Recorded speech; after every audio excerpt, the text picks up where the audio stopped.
চুপ করে ভালোবাসি, কাউকে বলি না। তোমার ছবি দেখে শুধু মনটা ভরে না।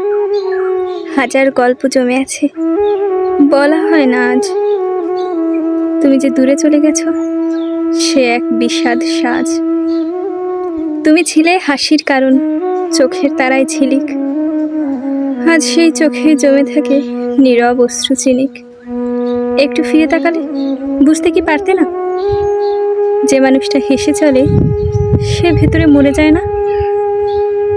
রাতে যখন সবাই ঘুমায়, আমি জেগে থাকি। তোমার নাম নিয়ে একা একা কথা বলি, হাসি। হয়তো তুমি সুখে আছো, ভুলে গেছো সব। আমি এখনো ধরে রাখি সম্পর্কের সেই রব। যদি কোনোদিন তোমার মন পড়ে যায়, জেনে নিও আমি এখানেই, সেই আগেরই ছায়া হয়ে। ভালোবাসি এখনো, চুপ করেই জানাই। তুমি বুঝো না, তাও হৃদয় শুধু তুমিই একাই।